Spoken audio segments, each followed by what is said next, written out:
15 સદભી સંઘ પ્રકરણ 11 સંસ્થામાં આવીને મેં મિત્રોને કહ્યું કે ભલે ધારાસભાનું વિસર્જન થયું હોય પણ મારે તો પક્ષમાં હજુ રહેવું પડશે. અને હમણાં રાજકારણ તો મારાથી છોડાશે જ નહીં, કારણ કે દેશના રાજકારણે જ્યારે કમનસીબ વળાંક લીધો છે ત્યારે તેને છોડી દેવાનું ન બની શકે, એટલે નિયામકનું કામ સંભાળવાનો તો પ્રશ્ન જ નહોતો, પણ સંસ્થાના વૈતનિક કાર્યકર તરીકે રહેવું પણ સંસ્થાના લાભમાં નહોતું.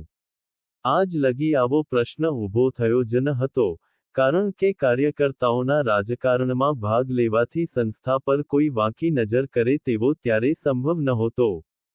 હવે જે ઝોક રાજકારણે લીધો હતો તે જોતાં જો હું રાજકારણમાં, અને તેમાંય જનતા પક્ષને સમર્થન આપતા રાજકારણમાં રહું તો વિરોધી સત્તાવાહકોની ખફગી કદાચ સંસ્થાએ વહોરવી પડે.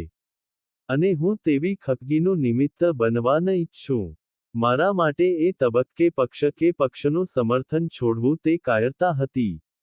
એટલે એ છોડી શાંતિથી મૌન રોવવાનું બને તેમ ન હતું. એટલે હું મેનેજિંગ ટ્રસ્ટી રહીશ અને વર્ગોનું ખેતી સંભાળવાનું બધું કામ કરીશ, પણ વેતન નહીં લઉં. એવી વાત મૂકી ત્યારે બધાએ તેનો વિરોધ કર્યો. વજભાઈ, મોરારજીભાઈને પણ એ બિનજરૂરી લાગ્યું અને સંસ્થા પર કુડી નજર પડે તો પડે. કેટલાક મિત્રોએ તો સ્પષ્ટ કહ્યું કે સંસ્થાને તમારે લીધે લાભ થાય, તો કોઈ વાર નુકસાન પણ થાય તેથી પાછા શા માટે પડવું? બીજું પણ કારણ હતું, અને તે કદાચ મારે માટે વધારે ગંભીર હતું. આજ હગી સંસ્થાઓમાં સહુ કોઈની સહાનુભૂતિ સંયુક્ત કોંગ્રેસ સાથે જ રહી હતી, તેમાં કાંઈ મતભેદ નહોતા. પણ ઇન્દિરાબહેને ગરીબી હટાવના ઉદ્દામવાદનું જે વાણીપુર રેલાવ્યું હતું તેની અસર અમારે ત્યાં પણ થઈ હતી. કેટલાક કાર્યકરોને લાગતું હતું કે ઇન્દિરાબહેન સાચા છે અને એમને જ મત આપવો જોઈએ. આમાં યુવાન અને પ્રૌઢ બંને પ્રકારના થોડા કાર્યકરો હતા. તેઓ વિચારમાંથી વલણમાં, વલણમાંથી વર્તનમાં અને વર્તનમાંથી સંગઠનમાં જાય તે પહેલાં સંસ્થાની ભૂમિકા સાફ થઈ જાય તે જરૂરી હતું. કોણ ક્યાં મત આપે છે તે મહત્વનું નહોતું. અને જ્યાં સુધી કોઈ હિંસાવાદી કે કોમવાદીને મત ન આપે ત્યાં સુધી કોઈને વ્યક્તિગત કે સામૂહિક વાત કરવાનો પ્રશ્ન નહોતો. ભલે જેને ગમે તે ઇન્દિરાજીને મત આપે. 5 વર્ષે મત આપવાનું આવે છે, ત્યાં સુધીમાં ઘણી સ્પષ્ટતાઓ થઈ જશે. મને ભરોસો હતો કે દેશમાં આ એક ઉભરો છે. ધીમે ધીમે તે બેસી જશે. એ ઉભરામાં ભલભલા લોકો તણાયા હતા. જિલ્લાના જિલ્લા રાતોરાત બદલાઈ જતા હતા. મને યાદ છે કે એકવાર બાબુભાઈ, જયાબહેન લોકભારતીમાં આવેલા. કાર્યકરો સાથેના વાર્તાલાપમાં બાબુભાઈએ કહ્યું કે અમારે ઇન્દિરાબહેનના કાર્યક્રમ સામે વાંધો નથી, અમારો વાંધો તેમણે શિસ્તભંગ કર્યો છે તે છે. બાકી તો અમે પણ એવું માનીએ છીએ. હું ગમ્મતપૂર્વક આ સાંભળતો હતો. મેં થોડી ચોખવટ કરી, પણ તે કાંઈ કામયાબ ન નીવડી કે આ પ્રશ્ન શિસ્તનો ન હતો. સાધન શુદ્ધિના વિચારને નેસ્તનાબૂદ થવા દેવો કે નહીં તે હતો. અને તેવી જ રીતે ખુશામતી લાલચુ રાજકારણ કે કાચા પાકા પણ સિદ્ધાંત આધારિત રાજકારણનો હતો. આજે બાબુભાઈ કે જયાબહેન આવું માનતા નથી.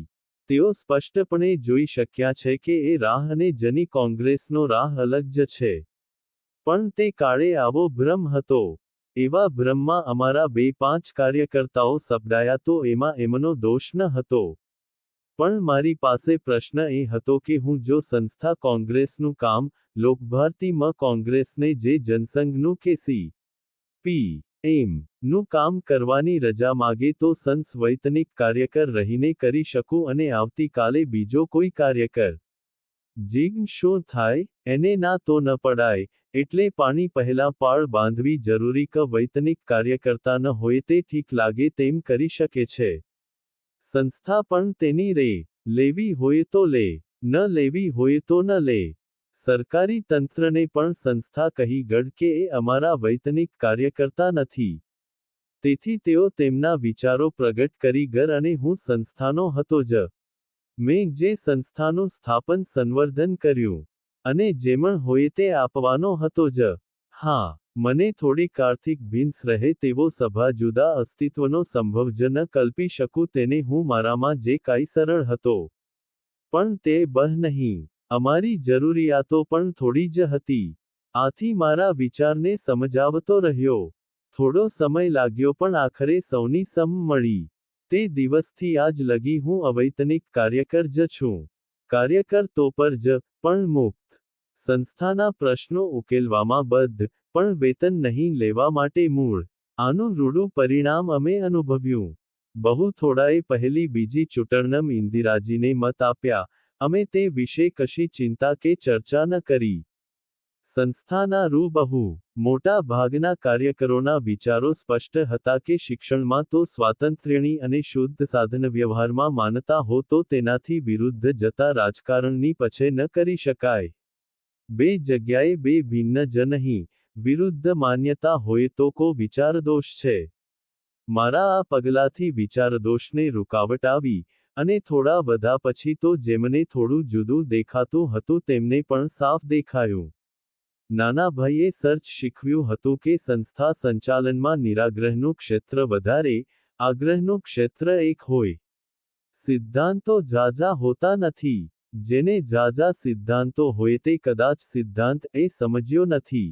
કોઈકને એવું પૂછવાનું મન થાય કે આ તો 2-5 જણા હતા પણ બધા જ એવા હોત તો શું કરત? હું એટલું જ કહીશ કે તો અમે દેશા કાઢ્યું તેમ કહેવાત. અમે ગાંધીવિચારથી પ્રેરાઈને આ બંને સંસ્થાઓ શરૂ કર હતી અને ગાંધીવિચારના બે પાયા જ અફર છે. સાધન શુદ્ધિ અને વિકેન્દ્રીકર શિક્ષણમાં એને પ્રામાણિકતા, સ્વાતંત્ર્ય પુષ્ટિ અને સ્વાયત્તતાનું નામ અપાય છે. આ બંને પરસ્પર સંકળાયેલા છે, અતૂટ છે. નિશાળમાં સ્વાતંત્ર્યની વાત અરે ઘેર જોહુકમીની વાત જેમ અસંગત છે તેમજ શિક્ષણમાં જે મૂલ્યોનો પુરસાલ અને અમલ કરતા હોઈએ તે જ મૂલ્યોનો પુરસ્કાર અને અમલ રાજકારણ અર્થકારણમાં કરવાનો હોય. બેવડું જીવનધોરણ એટલે જ અપમૃત્યુ. આંબલાનું કામ 1938માં શરૂ કર્યું. આજ લગી એ પ્રવાહ નથી થંભ્યો. સુકાવાનો પ્રશ્ન તો આવ્યો જ નથી. બંને સંસ્થાઓમાં કાર્યકર્તાઓની કદી ખોટ અનુભવી નથી. ભગવાને સમય પ્રમાણે કાર્યકરો આપ્યા છે. નાણાંની સખત ભીડ પણ અનુભવી નથી. અમારા પગારો 10મી તારીખ પહેલા ન ચૂકવાયા હોય તેવું કદી બન્યું નથી. વિદ્યાર્થીઓ કે કાર્યકરોએ કદી હડતાળ પાડ્યાનું કે કામ બંધ કર્યાનું ઊભું થયું નથી. ઉલટાનું મુશ્કેલી વખતે બધાએ કેડ બાંધીને એકજીવ બનીને કામ કર્યું છે. અમે કોઈને છૂટા થવા નોટિસ આપી નથી. આનું કોઈ મુખ્ય કારણ મને દેખાતું હોય તો તે ઉપર કહ્યું તે. સિદ્ધાંતો ઝાઝા નહીં, પણ જે થોડા હોય તેને વળગી રહેવાનું. તેમાં સંસ્થાગત વહેવારમાં ઢીલાશ ન રાખવી, પણ થોડા સિદ્ધાંતો બાદ કરતાં બધી બાબતોમાં બાંધછોડ કરવી. ઝાઝાની ઈચ્છા જેટલું જ માન થોડાની ઈચ્છાને પણ આપવું. થોડા સિદ્ધાંતોને કારણે સંસ્થા બંધાઈ રહે, તેનું મહત્વ શું છે તે સૌને સ્પષ્ટ રહે, અને બાકીની બધી બાબતોમાં સૌના સ્વાતંત્ર્યને પુષ્ટિ મળે. આ દેશની સંસ્કૃતિ એટલે વિવિધતામાં એકતા, તેમ મોટા માણસો વારે કહે છે. પણ રાજકારણ, વહીવટ, સંસ્થા આયોજન બધે આ વાત વિસરાઈ જાય છે. ત્યાં એકતાનો જ શંખ વાગ્યા કરે છે. આવી આંતરિક વૃત્તિ હોવાથી સંઘરાજ્ય બનાવ્યા પછી પણ જે રાજ્યોને લીધે સંઘ બન્યો છે તે રાજ્યોને વધારે સત્તા આપવાની વાત આવે ત્યારે દેશની એકતા ભયમાં છે તેવું અર્થહીન બુમરાણ થાય છે. જે એકતા વિવિધતાને જીવવા, વિકસવા દે છે, તે એકતાને વિવિધતા જ જરૂર પડ્યે બચાવે છે તેવો ભરોસો હરેક સંચાલકે રાખવો જોઈએ. અમારે ત્યાં બંને સંસ્થાઓમાં વિભાગોની આંતરિક વ્યવસ્થા વિભાગના વડાને કરવાની છૂટ જ છે. બજેટની દરખાસ્તો તેઓ કરે અને બજેટનું આખરી સ્વરૂપ બધા સાથે બેસીને નક્કી કરે અને ટ્રસ્ટીમંડળ તે મંજૂર કરે એટલે તે વિભાગ તે મુજબ ખર્ચ કરે. તેમાં નિયામકની મંજૂરી માગવાની ન હોય. તેમાં 1000ની રકમ પણ ખર્ચવાની હોય કે 10,000નું મકાન બાંધવાનું હોય. નિયામક કાર્યાલય ભાગ્યે જ રૂકાવટ કરે, સિવાય નાણાભીડ હોય. વિભાગીય કામની કમિટીઓ હોય છે. શિક્ષકોની, ગૃહપતિઓની, પરીક્ષાની, પરિણામોની, કાર્યકર સહાયની, કોઠાર રસોડાની, ખેતીવાડીની સમિતિઓ હોય, કલાકો સુધી ચર્ચાઓ ચાલે. નિયામક તેમાં બેસી પોતાનું દૃષ્ટિબિંદુ રજૂ કરે, પણ આખરે એ સમિતિનો નિર્ણય નોંધાય અને તેનો અમલ થાય. વિદ્યાર્થી મંડળ, તેની કારોબારી, તેની ચૂંટણીઓ, તે બધું તો હોય જ, બે ચાર મૂળભૂત બાબતો સિવાય બધી બાબતોમાં આ સમિતિઓની ભલામણો પ્રમાણે સંસ્થાનો વહીવટ ચાલ્યા કરે. નહીં તો એ સમય આવી સમિતિઓમાં જતો હશે. વિદ્યાર્થી મંડળ, ટ્રસ્ટી મંડળની સભાઓ આવી લાગતી વળગતી સમિતિઓની ચર્ચાઓ પછી જ બોલાવાય અને બહુધા ઉપલા બંને મંડળોના નિર્ણયો એ ભલામણોને લક્ષ્યમાં રાખીને થાય. સમાજ રચાયો ત્યારથી સ્વતંત્રતા અને વ્યવસ્થા વચ્ચે ગજગ્રાહ ચાલ્યા કર્યા છે. થાય કોઈક વાર બીજાની, વસ્તુતઃ સ્વતંત્રતા વિનાની વ્યવસ્થા આપખુદી છે, અને બંને બાજના બે અલગ પરિબળો ચાલ્યા કર્યા છે. કોઈક વાર એકની અતિશયતા વ્યવસ્થા વિનાની સ્વતંત્રતા સ્વૈરાચાર છે. વ્યવસ્થાએ તેના નાગરિકનું સ્વાતંત્ર્ય એકંદરે વધારવું જોઈએ. નિબંધ સ્વાતંત્ર્ય તો સમાજમાં શક્ય જ નથી, પણ એકંદરે નાગરિકોનું સ્વાતંત્ર્ય વધારવું જોઈએ. અને સ્વાતંત્ર્ય વ્યવસ્થા પર મહોર મારી સમર્થન આપવું જોઈએ. હરેક વ્યવસ્થા સ્વાતંત્ર્યની વિરોધી છે એવો વિચાર અરાજકતાવાદનો વારસો છે. અમલ કરવાના નિર્ણયો સાથે જેને લાગતું વળગતું હોય તેની જોડે ચર્ચા વિચારણા પછી નિર્ણય લેવાય તો જ આ શક્ય બને. પછી આ નિર્ણય લાદેલો નહીં રહે, પોતે ઠરાવેલો હશે. એટલે કે, સ્વનિયમન હશે, તે સ્વનિર્મિત હશે. પેરિક્લિસે યુદ્ધમાં હણાયેલાને અંજલિ આપતા એથેન્સની લોકશાહી માટે કહ્યું છે કે, આપણે કાર્યારંભ કરતાં પહેલા ચર્ચા વિચારણા કરીએ છીએ. બીજાઓ એમ માને છે કે આવી ચર્ચા કરવાને પરિણામે કાર્યશક્તિ ઘટે છે. આપણે તેવું માનતા નથી. અમે આને નજર સામે રાખીને સંસ્થાઓનો વહીવટ ચલાવ્યો, તે અમારગ્ર શાંત સ્થિર વિકાસના પાયામાં છે. અલબત્ત, આ ચર્ચા વિચારણામાં જેને લાગતું વળગતું હોય તેનો જ હિસ્સો રહે. એવું દેખાયું છે કે જેને લાગતું વળગતું ન હોય તે જ્યારે સમાન દરજ્જે ચર્ચા કરવા આવે છે ત્યારે તેમને જવાબદારીનું ભાન રહેતું નથી, કારણ કે તેમને ઘનશ્યોની અસર થવાની હોતી નથી. મત અને જવાબદારીનું ભાન મતના સાર્થક ઉપયોગ માટે અનિવાર્ય છે. અમારી સ્થિર ગતિનું કારણ અમે કાર્યકરોની પસંદગી બહુધા અમારા વિદ્યાર્થીઓમાંથી કરવાનું રાખ્યું છે તે છે. બંને સંસ્થાના કાર્યકરોમાંથી 80% કાર્યકરો અમારી પાસે 8-10 વર્ષ ભણેલા, સંસ્થા સાથે એકતા અનુભવતા વિદ્યાર્થીઓ છે. પસંદગી કરતાં પહેલા જ અમારું મન તેમના તરફ ખેંચાયેલું હોય છે. તેમની રુચિ અરુચિ, શક્તિ અશક્તિ અમે જાણતા હોઈએ છીએ. તેમને પણ સંસ્થાની, વહીવટ કરવાવાળાની પૂરી જાણ હોય છે. અતિ ઉત્સાહ કે ભ્રમ નીચે તે હોતા નથી. આવા વિદ્યાર્થીઓને જરૂર પડ્યે આગળ અભ્યાસ કરવાની અનુકૂળતા આપવાની પ્રથા રાખી છે, જેથી વિદ્યાવિષયક યોગ્યતા ઘટે નહીં. બહારથી જે કાર્યકરો આવે તેમને પણ અમે ઉતાવળે લેતા નથી, તેમજ તેને ન ફાવે તેવું લાગે ત્યારે તેની બહાર જવાની ઈચ્છા અમે રોકતા નથી, કારણ કે, સંતુષ્ટસ્ય દીનસ્ટાહ, બાંધે કણબીએ ગામ વસતા નથી. પણ જેની કાનિક વિશેષતા હોય, જે જલ્દી સુલભ ન હોય તેને અમે બાંધછોડ કરીને સાચવવા મહેનત કરીએ છીએ. તેમની કદર કરીએ છીએ, મદદગાર થઈએ. પેરિક્લિસે એ નિવાપાંજલિવાળા વ્યાખ્યાનમાં કહ્યું છે કે, આપણે સમાનતામાં માનીએ છીએ, પણ વિશિષ્ટતાને સન્માનીએ છીએ. આવી સંસ્થાઓનું તેજ અસામાન્ય અધ્યાપકો કે કાર્યકરોના કારણે જ પ્રગટતું હોય છે. આમાં આવા એક કાર્યકરને હિમાલયમાં ટ્રેકિંગનો ખાસ્સો શોખ, વનસ્પતિ પ્રત્યે પણ સાચો અનુરાગ, બધું ભૂલીને તેમાં રચ્યાપચ્યા રહે. સ્વભાવ થોડો ઉગ્ર, પોતાનું ધાર્યું કરવાનો આગ્રહ પણ ખરો. પણ સામે જમાપાસું એવું કે બીજા કોઈથી ન થઈ શકે તેવું તેમાં ખરું. હિમાલયમાં 13થી 14,000 ફટે પગદંડીઓ પર કોણ લઈ જાય? વિદ્યાર્થીઓને આવો વિરલ અનુભવ કે જ્ઞાન કોણ આપે? તેમને સમજાવીને રાખવા તે સંસ્થાના લાભમાં. કોઈને આસનો યોગની ધૂન હોય, કોઈ વળી દુનિયામાં ગાયો સિવાય કાંઈ નથી તેવું જોનારા પણ હોય. ઝવેરદાદા જેવા બધે ઘઉં જ જુએ. ધોમ તાપમાં આરામ લેવાલાયક, વૃદ્ધ ઉંમરે તેઓ ઘઉંની ડૂડીઓ મસળતા હોય, દાણા જાણે પૂજાદ્રવ્ય હોય તેવી સાવચેતીથી જોતા તોડતા કે ગણતા હોય. આ ધૂનમાં ખાવાનું ભૂલી જાય, સૂવાનું ભૂલી જાય, ઘઉં જ તેમની ગંધર્વ સૃષ્ટિ. આવાના સહવાસમાં વિદ્યાર્થીઓ આવે, વિવિધ માર્ગે નવા થનગનતા જુવાનોને આવા અધ્યાપકો, ગૃહપતિઓ જ પ્રેરણા આપી શકે. તેમની ઉણપો હોય તો તેને પણ તેઓ નભાવે. દૂધની ગાયની પાટું પણ બને, ત્યાં સુધી સહન કરાય. હા, વાંજણી ગાયની વાત જુદી છે. આવા બધા કાર્યકરોને અમે અમારી શક્તિનું પ્રતિષ્ઠાનું છત્ર આપ્યું છે. એવાને શોધતા રોકતા રહ્યા, અને તેથી સંસ્થામાં પ્રસંગે નવા રંગો ખીલતા રહ્યા. આ ગાળામાં સંસ્થામાં 3 નવા પગરણો અમે ભર્યા હતા. સ્નાતકોનું એક બુનિયાદી તાલીમ કેન્દ્ર શરૂ કર્યું. ગુજરાતમાં ભાનોટ સમિતિના અહેવાલ પછી ઉત્તર બુનિયાદી શાળાઓને માન્યતા, અનુદાનના પ્રશ્નો ઉકલી ગયા હતા. જિલ્લાની સર્વોદય યોજનાઓમાં આવા વિદ્યાલયો શરૂ કરવાની અનુકૂળતા હતી.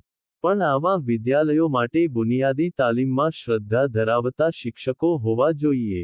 રાજપીપળામાં એક આવું કેન્દ્ર હતું. પણ તે પૂરતું નહોતું. સામાન્ય બી.એડ. કોલેજો હતી, પણ તેના શિક્ષકો ભાગ્યે જ આમાં ખપ લાગે. બુનિયાદી તાલીમના મહત્વના વાહનો સમાજસેવા અને ઉદ્યોગો હતા. બી.એડ. કોલેજમાં તો આ હતા જ નહીં. ઉત્તર બુનિયાદી શાળાઓ થાય અને શિક્ષકો તો જૂની તાલીમવાળા જ લેવાય તો નવા શીશામાં જૂનો દારૂ ભરવા જેવો જોખમી પ્રયોગ જ થાય.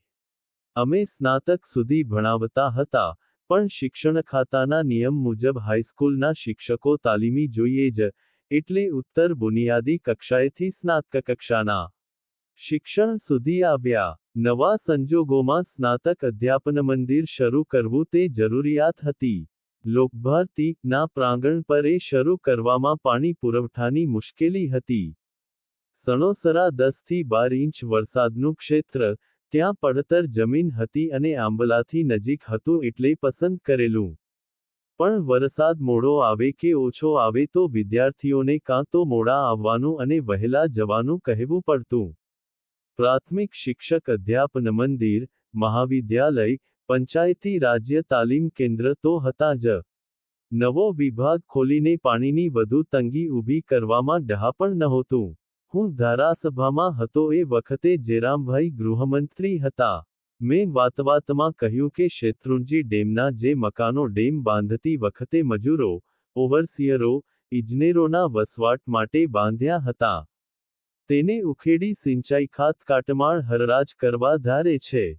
શેત્રુંજી ડેમ સણોસરાથી દૂર ન ગણાય. જઈને જોયું તો જગ્યા સુંદર હતી.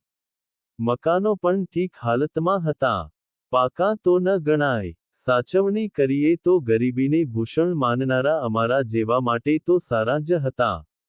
મેં સરકારને દરખાસ્ત કરી કે કાટમાળની કે ઈંટોની ગેરહાજરીમાં જે મળે તેના કરતાં સંસ્થા વધારે આપે તો સરકારને ખોટ ન જાય, અમે અમારું નવું પગરણ ત્યાં શરૂ કરીએ. સરકારે સહાનુભૂતિપૂર્વક એ વાત સ્વીકારી. અને મકાન અને આજુબાજુની જમીનનો કબજો સંભાળ્યો. કેટલુંક પડી જવા જેવું હતું. બધા જ ઓરડીઓમાં સમારકામ તો જરૂરી હતું જ. વીજળીની લાઇનના થાંભલા બિસ્માર હાલતમાં હતા. પણ પાણી પૂરતું હતું. સૌ વિદ્યાર્થીઓ અધ્યાપકોનો સમાવેશ થાય તેમ હતો. કોણ તે સંભાળે તે સવાલ હતો. મણિભાઈ પંડ્યા આગળ આવ્યા. તેમની સાથે પીડતાની મૂર્તિ જેવા મું. ચુનીભાઈએ પણ જવાનું સ્વીકાર્યું અને આ પગલું મંડાયું. પાણીની સગવડ થતાં આજે એ વિભાગ સણોસરા છે. અને તેને બદલે અધ્યાપન મંદિરનો એક વિભાગ શેત્રુંજી ડેમ પર છે. પણ મણિભાઈએ એ વખતે હિંમત ન કરી હોત તો જી.બી.ટી.સી. શરૂ કરવાનું તત્કાળ ન બનત. જી.બી.ટી.સી. એ ગુજરાતની ઉત્તર બુનિયાદી શાળાઓને શિક્ષકો પૂરા પાડવામાં ઠીક ફાળો આપ્યો છે એમ હું કહી શકું. બીજો એવો ફેરફાર વિદ્યાવિસ્તાર શાખા નીચે થયો. મહાવિદ્યાલયના વિદ્યાર્થીઓ સ્નાતક થાય તે પહેલાં પોતાના વિષયને અનુરૂપ કોઈને કોઈ સ્થળે 4-5 અઠવાડિયા કે તેથી વધુ પણ સમયગાળે અધ્યાપક અને આચાર્યના સૂચન મુજબ ત્યાં પ્રત્યક્ષ કામ કરે, તે પછી પાછા આવી પોતાનો મહાનિબંધ પૂરો કરે, પછી પરીક્ષામાં બેસે તેવો રિવાજ હતો.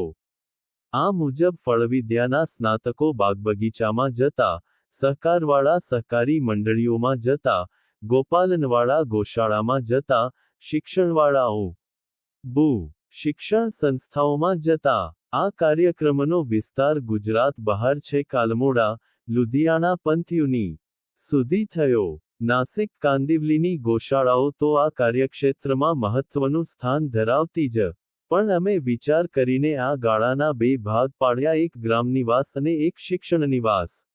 ગ્રામનિવાસ વખતે સીધું ગામડામાં કોઈ કુટુંબમાં જ રહેવાનું હતું અને તે કુટુંબની બધી ખેતી કુટુંબના વડાની દેખરેખ નીચે સંભાળવાની હતી. જો તેણે શિક્ષણ વિષય લીધો હોય તો ગ્રામશાળા અને ગામના ભાઈ બહેનો કે બાળકોનું અવિધિસરનું શિક્ષણ હાથ લેવાનું હતું. એ વખતે શંકર ચાર કપાસનો પ્રવેશ થયો હતો. તેમાં ખેડૂતોને સારી આવક થાય તેમ હતું જ, પણ તેનો મુખ્ય આધાર સમયસર સંકરણ થાય, અને સફળ સંકરણ થાય તેના પર જ હતો. આ થોડી નાજુક પ્રક્રિયા હતી, પણ બીજની ગુણવત્તાના ધોરણો જાળવવા માટે તે અનિવાર્ય હતું. ખેતીના વિદ્યાર્થીઓને સંકરણમાં કાબેલ થવાની તાલીમ અભ્યાસક્રમમાં ઉમેરી. ભાઈ રતિલાલના ઉત્સાહભર્યા માર્ગદર્શન નીચે ડઝનબંધ વિદ્યાર્થીનીઓ સાંજે અને વહેલી સવારે ફૂલો બંધ કરવા, કે નરપરાગ ખેંચી લેવા, સવારે પરાગ મિશ્રણ કરી, વળી એ ફૂલ બંધ કરવાના કામે લાગી જતા. સાંજના આછા પ્રકાશમાં કે સવારના ફૂટતા પહોરમાં કુમારો કુમારીઓને રંગબેરંગી પોશાકમાં, હારબંધ, ભારે નાજુકાઈથી એક કુશળ સર્જન જે મુલાયમ હાથે દર્દીનું પેટ ખોલે, તેવી મુલાયમ નાજુક આંગળીથી ફૂલો ખોલી, તેના નર પરાગ ચૂંટી, બીજા નર પરાગની રજ છાંટી, પાછા તે ફૂલ બંધ કરવા કડી ચડાવતા જોવા તે મારે મન આનંદ અને ગૌરવનું દૃશ્ય હતું. તેઓ એક નવી સૃષ્ટિને જન્મ આપતા હતા. તેમના આંગળા, તેમની આંખો, તેમનો જ્ઞાનોલ્લાસ એ વખતે નિરખવા સમા હતા. આ કામો સવારે કે સાંજે અમુક સમયે જ થાય. બધા જ ભાઈ બહેનો કશાય બુંબરાડા વિના સમયસર આવી પહોંચતા, રતિભાઈની સૂચના મુજબ હાર પકડી કામે લાગી જતા, ત્યારે નવતેજના સૂર્યકિરણો પથરાઈ રહ્યા છે તેવું અનુભવાતું. આ તાલીમે એ સમયે એ યુવક યુવતીઓને ખેડૂતોના ઘરમાં ભારે આદર અપાવ્યો. સોરઠ, ગોંડલ પરગણું, ભાવનગર, તળાજા, કુંડલા તાલુકામાં અમારા પરિચિત ખેડૂત કુટુંબો સેંકડોની સંખ્યામાં હતા. શંકર કપાસના આકર્ષણે આ બધાને નિમંત્રણો મળ્યા. ખાવા પીવાનું રહેવાનું તો મળ્યું જ, પણ ઉપરથી વિદ્યાર્થીઓને મજરી પણ આપવાનું આપોઆપ ચાલ્યું. આ બધાએ 10-10, 12-12 કલાક કામ કર્યું. અને તક મળીએ એ ઘરના બાળકોને વાર્તાઓ પણ કહી, ગીતો ગવરાવ્યા. અમે જઈને જોઈએ તો ઘણા તો વાડીએ જ હોય, રાત્રે પણ પાણી વાળતા હોય કે એન્જિન સમારકામ કરતા હોય. આજે તો અમારા માટે આ પ્રયોગ સ્થાયી પરંપરા બની ગયો છે. આમંત્રણો સામેથી મળે છે. જ્ઞાતજાતના ભેદ સિવાય સૌને ત્યાં વિદ્યાર્થીઓ જાય છે, ત્યાં મળે તે ખાય છે. અને પોતાના શિક્ષણને કસોટીએ ચડાવે છે.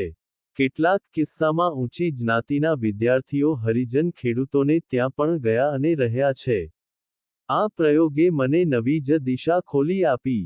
અને તે સમાજ વચ્ચે શાળાને લઈ જવાની. આ દેશની કેળવણીનું એ દુર્ભાગ્ય છે. અને પરિણામે દેશનું પણ અનકથિત દુર્ભાગ્ય છે કે તે એકદંડિયા મહેલની જેમ જીવી છે. અને જીવે છે. વિદ્યા સમાજની ટુ સમાજ માટે નથી. પરિણામે સમાજ પણ વિદ્યાવિહીન, અરે નેત્રવિહીન રહ્યો છે. આ વિદ્યાર્થીઓએ જ્યારે આ સંકરણનું કામ કર્યું ત્યારે તેમણે માત્ર નવો કપાસ જ પેય નહોતો કર્યો, પણ નવું વિજ્ઞાન. મેન્ડેલ કે વનસ્પતિના જાદુગર બર્બેન્કના પ્રયોગવિજ્ઞાનની દુનિયા પણ તે માટીના ભાંગતા, પ્રકાશવિહીન અચલાયતનોમાં પહોંચાડી હતી. વિદ્યાર્થીઓને પોતાને જે લાભ થયો, તે વળી એથીએ અનેરો હતો. તેમનું ભણતર અર્થપૂર્ણ હતું કે નહીં, તેનો તેમને આ નિવાસ દરમિયાન પરચો થતો. ટાઢાબોળ બીબામમાં છપાયેલા કે વંચાયેલા લખાણો કે વાર્તાલાપો, જીવનના પ્રતિનિધિરૂપ હતા કે નહીં તેની તેમને અહીં જ પ્રતીતિ થઈ. તેવી જ રીતે છાત્રાલય જીવનમાં તેમણે રાંધવાનું, પીરસવાનું, સફાઈનું કે પાણી ભરવાનું, મૈત્રી કરતા વિનોદજગલ કે સમાધાન કરવાનું અનુભવ્યું હતું. તે આ અજાણ્યા કુટુંબોમાં તેમની વહારે આવતું હતું કે નહીં તે વારે વારે પૂછવાનું હતું. ખેતર, બીડ, બગીચો કે ગોશાળામાં તેમણે જે પરિશ્રમ કર્યો તે આ અજાણ્યા ખેતર પર તેમનો સાથીદાર, માર્ગદર્શક થતો હતો કે નહીં? તેમને જે સમસ્યાઓનો નિર્દેશ અર્થશાસ્ત્ર, રાજનીતિ, ઇતિહાસના વર્ગોમાં કરાયો હતો તે સમસ્યાઓ તે સ્વરૂપે કે તેથી ગાઢા, ગૂંચવાયેલા સ્વરૂપે હયાત હતી કે નહીં, તેનો જવાબ મળતો હતો. ટૂંકમાં તેમના સમગ્ર શિક્ષણનો અર્થદ્યોતક આ પ્રકારનો ગ્રામનિવાસ થતો હતો. જમીન પર હાથપગ પછાડવાથી તરતા શીખાતું નથી, તે માટે તો પાણીમાં પડવું જ પડે છે, ભલે તેમાં જોખમ હોય. ભલે તેમાં ડૂબકા ખાવા પડે, કોઈક વાર ડૂબી પણ જવાય, પણ તરતા શીખવાનો એ જ એકમાત્ર ઉપાય છે. સમાજ અને વિશ્વવિદ્યાલયની વિદ્યાઓના સમાગમથી જ નવા સમાજનો જન્મ થાય, તેની પ્રતીતિ તેમને આ કાર્યક્રમથી થાય તેમ અમારી મનીષા હતી, અને અનુભવે અમને સંતોષ થયો. એમના અહેવાલો અમારી મૂડી છે. વળી નઈ તાલીમની એક વ્યવહારુ સમસ્યા હતી, અને તે ઉદ્યોગો પર હાથ બેસાડવા માટેના પુનરાવર્તનની. કાંતણ જેવા ઉદ્યોગોનું પુનરાવર્તન શાળાના ઓરડામાં શક્ય હતું, પણ ખેતી, ઇજનેરી, વનવિકાસ, ગોપાલન, વર્કશોપ વગેરે ઉદ્યોગોમાં ડઝનબંધ છોકરાઓને પ્રક્રિયાનું પૂરતું પુનરાવર્તન કરાવવું શક્ય નહોતું. વાવવાની ક્રિયા પર હાથ બેસે, દોહવાની હથરોટી બેસે, નાના પુલો કે કૂવા બાંધવાની ક્રિયા પ્રક્રિયાઓમાં ફાવટ આવે તે માટે ઘણું પુનરાવર્તન કરવું પડે. શાળાના પ્રાંગણ કે ખેતર ગોશાળા પર આ ક્રિયાનો એકાદ બે વાર પ્રયોગ કરાવી શકાય, પણ અનુભવ પાકો થાય તે માટે જરૂરી જમીન અને સાધનો બધા માટે મળવા શક્ય નથી. અમે જોયું કે ગ્રામનિવાસે એ ઉણપ પૂરી. ખેડૂતોને ત્યાં એક બે વિદ્યાર્થીઓ હોય, તેમને ખેતીની વિવિધ પ્રક્રિયાઓમાં કલાકો સુધી કામ કરવામાં કાંઈ મુશ્કેલી નહોતી. આ અનુભવમાંથી જ ગુજરાત સરકારે મારા પ્રમુખપદે નિમેલ પંચોળી. સમિતિમાં મેં ભારપૂર્વક કહ્યું કે વિદ્યાર્થીને શાળામાં પ્રારંભ પૂરતો ઉદ્યોગ અપાય, પણ એનું પુનરાવર્તન, એમાં પેદા થતો માલ, એનું વેચાણ જાળવણી, એના હિસાબો એ બધું શાળામાં થાય તે શક્ય નથી. એટલે શાળાની આજુબાજુના સમાજને પણ શાળાના ભાગરૂપે બનાવવો જોઈએ. શાળામાં નાનું વર્કશોપ હોય, પણ આજુબાજુના બીજા મોટા વર્કશોપમાં જ તેમને શિક્ષકની રાહબરી નીચે અર્થવાહક શિક્ષણ આપવું જોઈએ. સમાજના ખેતરો, કારખાના, સમાજના વનો, ઉપવનો, સમાજની ઇસ્પિતાલો, બાંધકામો કે સહકારી મંડળીઓ બધા વિદ્યાર્થીને તે કાર્ય પર હાથ બેસાડવાના અને સમાજને નિરખવા, સમજવાના વાહકો બનવા જોઈએ. આથી સરકારનું મૂડીરોકાણ ઘટશે, શિક્ષકની વહીવટી જવાબદારી ઓછી થશે, કેળવણી વધારે અર્થવાહક બનશે, સમાજ વિદ્યાર્થી નજીક આવશે. સરકારના ખુદના ખાતાકીય બાંધકામો કે કાર્યક્રમો પણ આનો ભાગ બની જાય. તાલુકા વિકાસ ઘટકે વૃક્ષારોપણ, નહેર બાંધકામ, શીતળાના ઉપચારો જે કાર્યક્રમો લીધા હોય તેમાંના જે અને જેટલા કામો નજીકની શાળા કરી શકે તેટલા તેમને સોંપવા જોઈએ. તેની મજૂરી પણ ચૂકવવી જોઈએ. તેનું વિજ્ઞાન અને સમાજવિજ્ઞાન ખાતાના જાણકારોએ શિક્ષકોને એ કાર્યક્રમ આપતા પહેલા ભણાવવું જોઈએ. શિક્ષણ માત્ર શાળાની જ જવાબદારી નથી, માત્ર મા બાપોની જ જવાબદારી નથી, આખા સમાજની જવાબદારી છે. સમાજ પોતે જ શિક્ષણ આપવામાં જોડાય તો શિક્ષણનું ખર્ચ તો ઘટશે જ, પણ તે અકૃત્રિમ અને અનુબંધવાળું થશે. અહેવાલના આ ભાગનું શ્રીમનુજીએ અંગ્રેજી કરાવી આયોજન પંચને મોકલ્યું. તે વખતે સી. સુબ્રહ્મણ્યમ પંચના વડા હતા. શ્રીમનુજીએ મને ભારે આનંદથી કહ્યું કે, સમિતિના અહેવાલનો જે મુખ્ય સાર આપણે અંગ્રેજી કરીને મોકલ્યો હતો. તે વાંચીને સી. સુબ્રહ્મણ્યમે કહ્યું કે, આજે પહેલી જ વાર મને લાગે છે કે નઈ તાલીમ એક વ્યવહારુ દરખારત છે. આ સિદ્ધિની પછવાડે પેલા કુટુંબ નિવાસના અનુભવનું અમૃત હતું. આજે એ અહેવાલ ક્યાંક ધૂળ ખાતો પડ્યો હશે. રાજ્ય વહીવટાનું ન. એ સમયનું ત્રીજું ઉમેરણ ઘઉં સંશોધન હતું. લોકભારતીએ બીજું કાંઈ ન કર્યું હોત. અને ફક્ત આ એક જ કામ કર્યું હોત તો પણ ગુજરાત પર તેણે ભારે ઉપકાર કર્યો કહેવાત. ઝવેરભાઈ પાલિતાણા રાજ્યના મહેસૂલી અધિકારી. પાછળથી સૌરાષ્ટ્ર રાજ્યમાં ખેતીવાડી ખાતાના ઉપરી હતા. પણ મારો પરિચય તેઓ પાલિતાણામાં મહેસલી અધિકારી હતા ત્યારનો. આંબલાની શાળા તો નાનકડી પણ કોડ ઘણા, કોઈમ્બતરની ખાઈ ન શકે. તે સૌથી પહેલા અમે આંબલા અને આજુબાજુ દાખલ કરાવી. તેવું 419 નંબરની શેરડી, જેનો ગોળ વધારે ઉતરે. અને કઠણ હોવાથી શિયાળિયા બાજરામાં કરવાની પણ ઈચ્છા.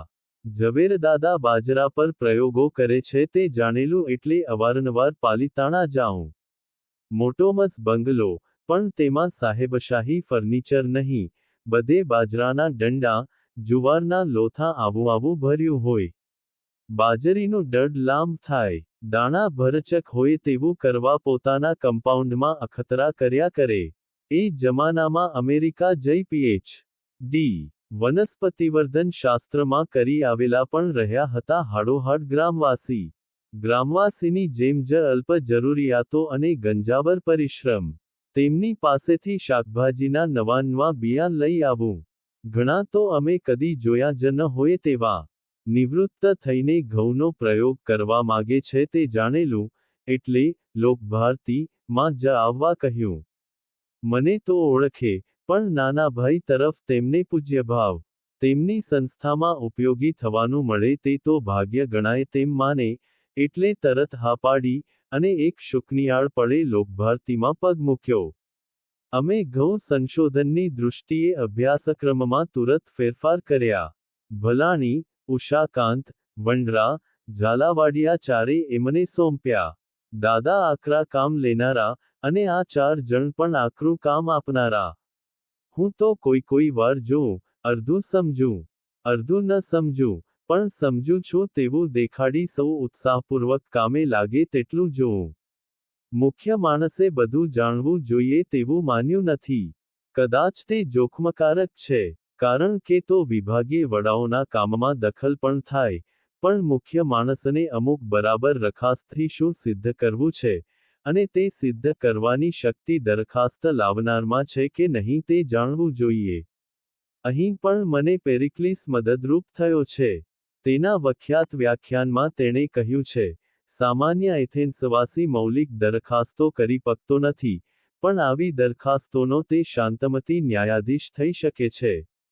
એટલે તે શનું આયોજન કરી ન શકે, પણ આયોજનની દરખાસ્ત તેના લાભમાં છે કે નહીં તે હી શકે. હું નવા ઘઉં જોઈએ છે તે કહી શકું પણ તે કેમ કરવું તે ઝવેરદાદા જાણે. ઝવેરદાદાનું અને અમારું લક્ષ્ય સાવ સાદું હતું. ઘઉંની એક એવી જાત પેદા રવી કે જેનું થડ ટૂંકું હોય, ફણગા વધારે હોય, દર ફણગામાં દાણા વધારે હોય, નાનું વજન વધારે હોય, પાણી ઓછું માગે. સૌરાષ્ટ્રમાં તો એ વધારે જરૂરી તું. ગેરુ જેવા રોગથી મુક્ત રહી શકે, સસ્તું, સોંઘું, નમતું, અને ઉધાર જેવી કાનિક અશક્ય વાત હતી. પણ ધની વૈજ્ઞાનિકને શું શક્ય નથી? અમે એ પણ ઠરાવ્યું કે આ પ્રયોગમાં બને ત્યાં સુધી મજૂરની મદદ ન જ લેવી. વિદ્યાર્થીઓ પાસે જ બધા કામો કરાવવા, તેમની તાલીમ તે આ પ્રયોગનો જ એક ભાગ હતો. ઝવેરદાદા વહેલા કામે ચડે, મોડા કામેથી ઉતરે. અમારી પાસે કોઈ મશીન નહોતા અને દાદા કે અમે ઈચ્છતા પણ ન હતા. 10 આંગળીથી જે કુશળતા પ્રાપ્ત થાય તે ખોવાની અમારી તૈયારી ન હતી. એટલે દાણા વાવવાની બધી પૂર્વતૈયારી કરવાની. હાથે પાળા બાંધવા, ક્યારીઓ કરવી, અંતર મુજબની લાઈનો દોરવી. દાણા ગણીને વાવવા, આખા વાવેતરના નકશા કરવા, તેના નંબરો આપવા, બધું વિદ્યાર્થીઓએ જ કરવાનું. તેની ઉગવાની તારીખ, ફણગા ફૂટવાની તારીખ, ફણગાની સંખ્યા, ફૂલ આવવાની, પાકવાની બધી તારીખો ક્યારીએ જાતે જઈને નોંધવાની. પાણીની અસરો જોવાની, પાક્યા પછી દર છોડ નોખો ખેંચવાનો, હારેહારની સંખ્યા નોંધી પૂળીઓ બાંધવાની, દરેક પૂળીએ પટ્ટી ચોડવાની, આ બધા છોડના દાણા હાથે ઠીંકરું લઈ, ઘસીને કાઢવાના. દાણાનું વજન, સંખ્યા, કોથળીઓ બધું અલગ. અને આવા છોડ કેટલા? 60,80,000. આ બધું થયા પછી અભ્યાસ શરૂ થાય. રંગ, વજન, આકાર, સંખ્યા, કેટલો અભ્યાસ. રાત દિવસ તે ચાલ્યા જ કરે. 50-60 વિદ્યાર્થીઓ હારબંધ બેઠા હોય. આ બધું થઈ ગયા પછી તારણો. ઘણી નિષ્ફળતા, થોડી સફળતા કે સફળતાની આશા પછી નવી પસંદગી કે બીજે વર્ષે સંકરણ કરવાની શાસ્ત્રાધારે વિચારણા. 1-2 વર્ષ નહીં, 11 વર્ષ તો રાહ જોવાની. 7 પેઢી થાય ત્યારે ગુણ, લક્ષણો સ્થિર થાય. 7 વર્ષ ઋણ 84 મહિના 2520 દિવસ આંખે એરંડિયું આંજીને જોયા કરવાનું. 7મે વર્ષે પસંદ કરેલી જાત, જુદાં જુદાં હવામાન, વર્ષાવાળા રાજ્યના કેન્દ્રમાં મોકલવાની. ત્યાંના અખતરાના પરિણામોની ધબકતા હૈયે રાહ જોવાની. આખરે એક દહાડો ખબર આવી કે લોકભારતીની એક જાત બીજી બધી જાતો કરતાં આખા પશ્ચિમ ભારતમાં આગળ આવ્યાનું સિદ્ધ થયું છે. મેં ઝવેરદાદાને કહ્યું, આપણે આનું નામ ઝવેર એક પાડીએ. ઝવેરદાદા કહે, ના રે ના, ભૂલે ચૂકે એવું કરતા. જોરથી માથું ધૂણાવીને કહે, ના એવું બને જ નહીં, આનું નામ તો લોકભારતી એક રહેશે. ઘણી સમજાવટ કરી જોઈ. આખરે એ વૈજ્ઞાનિક તપરવી પાસે હું હાર્યો. જાતનું નામ લોક એક રહેશે એમ ઠરાવ્યું. ઝવેરદાદાનું અમે ભારે હોંશથી સન્માન કર્યું. માનપત્ર વાંચ્યું, શાલ ઓઢાડી. રોકડા 1000 રૂપિયાનો થાળ મેં તેમના પગે ધર્યો. ઝવેરદાદાએ થાળીને હાથ લગાડી રૂપિયા પાછા આપ્યા. જેણે કાંઈ લીધું ન હતું, જાતે જ ઘસાયા હતા રાત દિન. ટાઢ તડકો જોયા નહોતા તેને આ 1000 રૂપિયાનું શું મૂલ્ય? અમારા ઉત્સાહનો પાર ન હતો પણ એમને મન તો હજુ કામ બાકી જ હતું.